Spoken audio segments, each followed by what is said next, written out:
The Joe Rogan Experience. It's always hard for me at the airport when I see like a drug sniffing working dog, but it's like a yellow lab. I'm like, really? I can't pet the yellow lab. I don't. You could ruin the dog. I don't want to ruin the dog and his chances at retirement. You could ruin it. I'm not going to. Yeah. Those drug sniffing dogs make me fucking nervous because I'm like, what are they looking for? Not weed. That's the truth. But you can only teach a dog to look for one thing.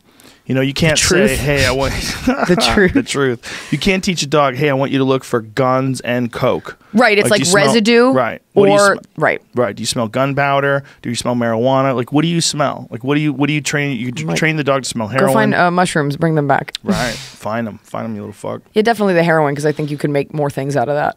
Well, it's one that kills you. That's one of the reasons why they should look out for heroin. Fentanyl. If they could smell fentanyl, that would be nice. They can smell fucking anything. But I feel like fentanyl it's more local. Oh, actually, no. I don't know what I'm talking about. I feel like with prescription drugs, like that's more like it ravages a community. And I don't, when I think of like airplanes, I think like weight being pushed through from other countries, but I don't know. I think it's all things. Meth. It's everything.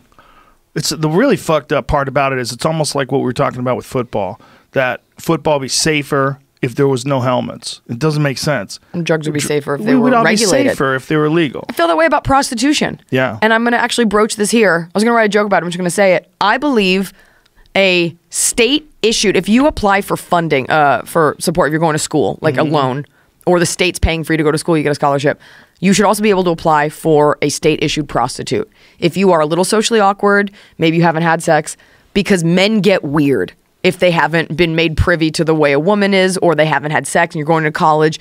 Let's get you a prostitute. Let's get you having sex twice a week so you're not afraid of women. Let's get you a little less weird. Let's fund a prostitute. Well, I think if it didn't have the social stigma behind it, there's a lot of people that would choose it over working at Wendy's. Great. There's a lot of people that choose it. But we have an issue. Choice. The social stigma is that there's something wrong with it, right? But because it's a woman saying, I want to do this with my body. That's what's upsetting. It's sort of that, but it's also, well, in this country, it's also connected to sex slavery. We think of it as like if someone is doing that, then maybe they're a sex slave. Like maybe there's someone who's... I think that's less on people's radars, and it more has to do with the puritanical idea of There's a little shaming. bit of that, but I mean, that was one of the things that they were accusing Robert Kraft of. You remember Robert Kraft, who's the guy who owns the Croft or Kraft? It's Kraft, right? He's the guy who owned the New England Patriots. He went to a massage parlor and they gave him a happy ending, and then the next thing you know, they arrested him and told him that there's a video of it. Right. And they were, they're trying to get him to plead guilty and all this different shit that was going on to a guy who's like insanely wealthy, who just was going there to get jerked off. But one of the things they said was that it was that he was participating somehow in sex trafficking, and so they were accusing him of that. That was a big part of what the police were saying. Well, it turned out that none of the girls that worked there were sex traffickers. They were just prostitutes. And the woman that did it to him, she was like 40 years old. But none of this would have happened if it was legal. None of it would have happened if it was legal. But it's okay. also they were using that term. They were accusing him of this thing and using that term like to brand him. Wait, are you telling me that to shame him? There was a news story where they used a buzzword? Yes.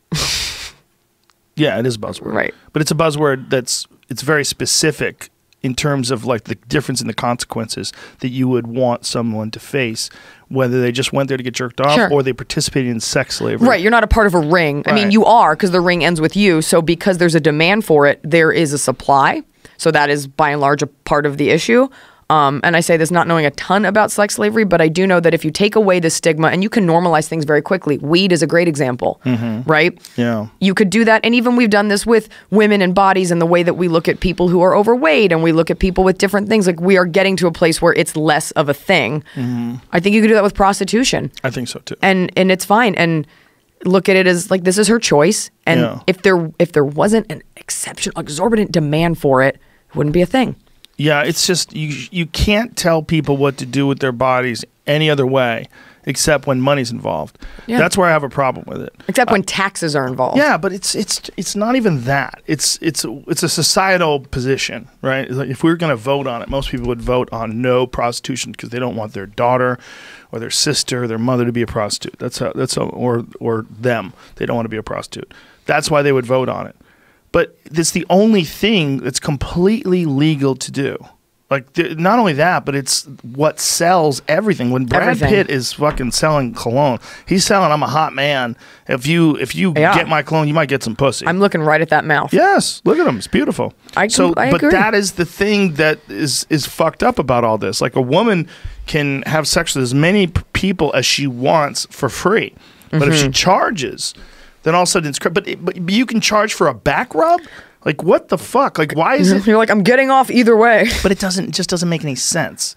I agree with you. It's silly. It's restrictive. When it comes to the idea of a woman taking control of her own body, no taxes being paid, and the idea of someone being a whore because of our puritanical roots in this country, all those things combined make it a volatile topic. But at the end of the day, if she's going to make money that's going to go back into your society, that's going to be put to good use, it's going to be taxed, it's going to be in your community...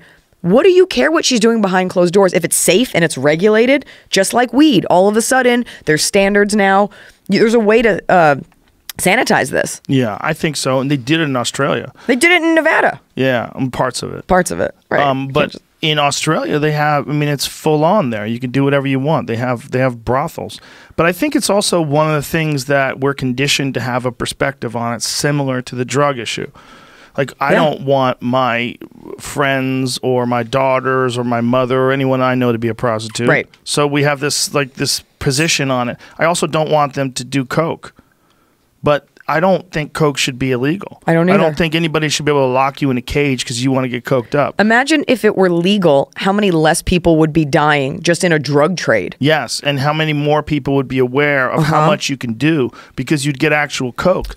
A lot of the shit you're getting is being cut because you're buying it from people that aren't companies, right? If you're going to buy something from Nabisco, if Nabisco was selling coke, could put the ingredients on it. It would be 100% coke. You'd be able to get real coke. Real coke, yeah. Nabisco flavored cocaine. Yeah. Moreover, look in Europe the way that they are with alcohol, like Italy, for example. Yes. Kids have wine when they're little, and sure, there's alcoholics there, but it's less of like a Rumspringa freak out when you are able to do something. That's a great way to put it, a Rumspringa freak out. What she's talking about, if you don't know, is the Amish have a thing. It's when they turn like 18, something right? Like that. They get to go ham. They get to do whatever they want. They could watch TV, they could drink, smoke pot, and fuck, and they go crazy for a short period of time. And then at the end of that time, they can either leave the church forever or come back. And most of them come back. Right, because that's all you know. Also, you're probably so hungover. Like, Jesus Christ. Someone make me some oat cakes. Get me back to cutting logs. This is bullshit. Real workout. I don't have any sports injuries. I don't think I ever played a sport. You have no sports injuries at all? No, I feel like a lot of girls get knee surgery in high school and stuff like that. Maybe I just wasn't playing hard enough.